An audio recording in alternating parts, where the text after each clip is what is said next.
Hello! So, in this video, I want to talk about this thing, which is what is the solution of an ODE? What do we mean by when we say, find the solution of this ODE? Because I think it's an obvious thing. It's a really, really obvious thing to somebody who's been dealing with ODEs for a long, long time. So, for example, lecturers that tend to teach ODEs tend to just kind of gloss over this because they think, oh, well, it's obvious. It's obvious what a solution of an ODE is. They tend to get so stuck into the methods and what seems like the more obviously challenging stuff to them that they kind of ignore the more obvious stuff. So this is kind of one of the things, this term solution. What does that actually mean? Well, as ever, sometimes the best way to understand something is by drawing an analogy to everyday kind of familiar life, whether that be mathematics or, everyday life. So, for example, let's take this example of an equation. So we've got x squared plus 2x plus 3. So this is an quadratic equation, and let's say that equals 7. Okay, so this is our quadratic equation. So in other words, the solution of this, okay, what I'm basically saying here is that something squared plus 2 times that something, then add 3 to that whole thing, that will give me 7. That is effectively just what this is saying. So in other words, the solution will be, what is that something? What is that something? Yeah, so in other words, what is x? Yeah, and that will give me the solution of this thing. Okay. Well, now what we've got is we've got a differential equation.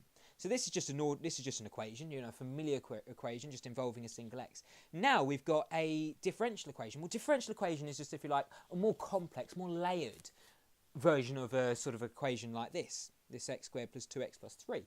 Because what now we've got is effectively a function. I mean, this would be a function. If this was y, yeah, this is a function, and this is y in terms of x, okay?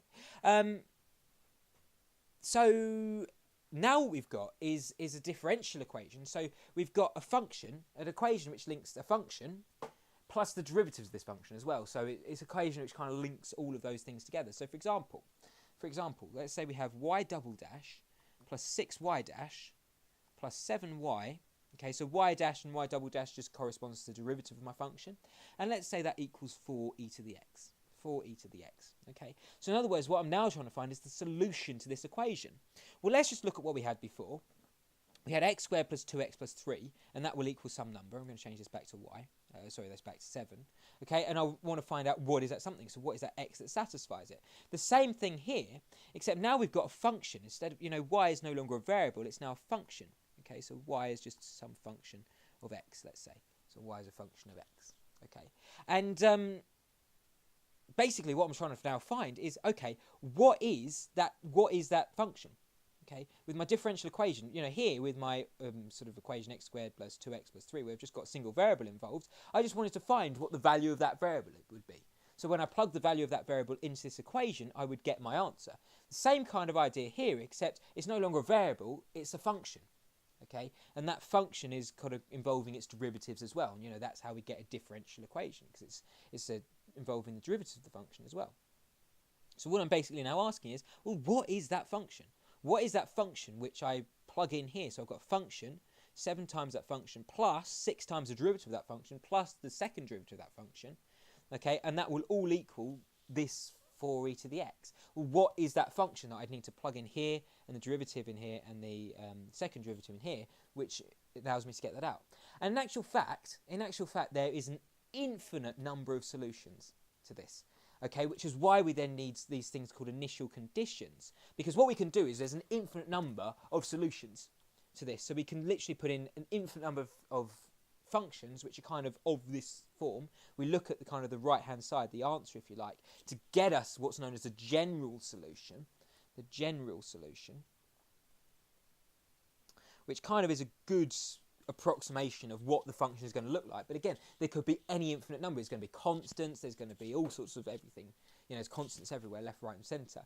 So basically what we're trying to do then is we use these initial conditions to kind of narrow it down, to end up with a particular solution that will work for this.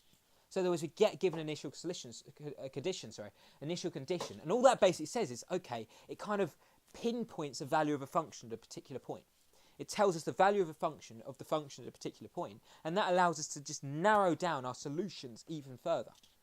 Okay, and it allows us to form then what's known as the particular solution. So a particular solution kind of means a specific case. So in other words, if we're given a value of the function at a particular point, then we're able to narrow it down to a particular solution. Okay, or at best we're able to narrow it down just a little bit more. Okay, so yeah, you know, there's this idea of a general solution with an ODE, and also a particular solution as well. And that's just simply because it can take any particular value. Okay, so now let's just talk about what do we mean by a system. So when we have a system of ODEs, okay, we're going to come on to this kind of later on anyway, but just to kind of outline it very, very briefly. Now, suppose we have a system. Now, a system just really just means a situation, I suppose. So kind of like a situation in real life, which involves kind of several variables. So for example, we might have a situation that involves temperature, and also involves air movement. Okay, so these are our two variables, if you like. These are the two things which can change. A variable is just a value which can change. So these are two things which can change. So let's say, for example, let's assign a letter to temperature. Let's call it X. Let's call X temperature, and Y, let's call that air movement. Well, what we can do is we can set up kind of systems, we can set up apparatus which allows us to actually measure how each one of these two variables changes over time. So, for example, if we're out in the real world, okay, we can measure temperature. We can measure how temperature changes over time with a thermometer. Okay, we can measure literally how the temperature changes. And likewise with air movement, we can use something like a wind turbine to measure the kind of wind speed and to measure how that air moves, or we might be able to use dye or something, somewhere basically tracking how the air moves.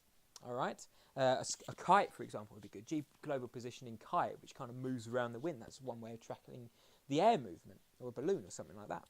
Okay, so basically what I'm trying to say is that we can measure how each one of these two variables changes over time independently.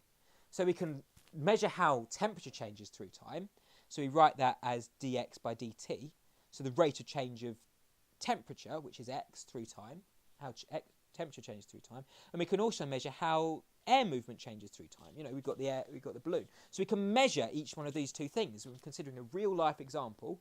Okay, and I can measure each one of those two things using kind of apparatus. And say, for example, you know, I measure how it changes through time. I kind of crunch the data. I draw a graph of it, and I'm able to then come up with a function. I'm able to come up with a function which defines a general rule for how temperature changes through time. So I'm going to call that function f. And likewise, I can come up with a function for how air movement changes through time. So I'm going to call that g.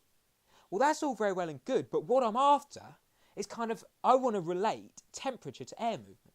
So in other words, I want to be able to say, well, how does a particular temperature, if I've got a particular temperature or a temperature change, you know, how does that affect air movement? So for example, at lower temperatures, will I have less air movement, and higher temperatures I have more air movement, or what? You know, how does temperature relate to air movement? That is what I'm after. So when I'm saying I want to find a solution of a system, what I'm trying to say is, I want to see how these two things relate to each other. I want to see how temperature relates to air movement. So in other words, I want to combine these two variables together. Okay, and actually when you've got a system of an ODE, or when you've got a system, this is an ODE by the way, because it's involving a derivative and a function, yeah? So basically what I want to do is I want to see how temperature changes to air movement. So I want to combine these, see how these two variables interact with each other. Okay, I can measure I can measure separately how each variable changes with respect to time, so changes over time. I can measure that using, you know, real world examples, but and using apparatus that allows me to do that. But what I want to do is see how they relate to each other. And when I do that, that is effectively what I'm doing is I'm solving this equation. And of course, we're going to come on to how we solve the systems of equations, because of course, sometimes the easiest way of doing it, or certainly the easiest way of doing it, we can't always solve it because it's got kind of lots of functions going on. You know, if in this case, you know, the y double dash plus 6y dash plus 7y, so this is just kind of one equation. This is just one equation. You know, that gives us an infinite number of solutions. Well, suddenly, each one of these will give us an infinite number of solutions. To kind of try and put them together, an infinite number of solutions together, becomes very, very difficult. So what we tend to do instead is use these things called trajectories, which are essentially all trajectories is just a way of drawing what happens over time, how these two variables interact.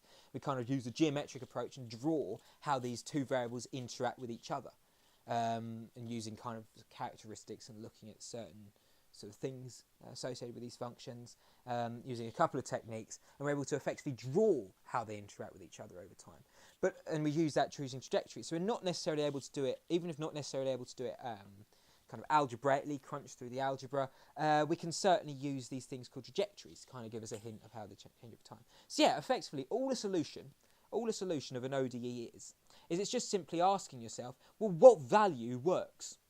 What value, when I plug it into somewhere, in general, solution means what happens if I plug a value into an equation. What is that value? Okay, so what is that value when I plug it into the equation? What makes me get the right-hand side? It's exactly the same idea with a differential equation, except that the equation itself is more complex because it's got more layers to it. Because it's not just, it's a function, but it's also got derivatives of the function as well. And as you'll see, there tends to be an infinite number of solutions. And then, of course, you come on to systems, which are effectively just a situation which you're trying to kind of measure and look at. Well, then you're just trying to see, well, how do they relate to each other? How do variables relate to each other? So you'll have several variables. How do they relate to each other?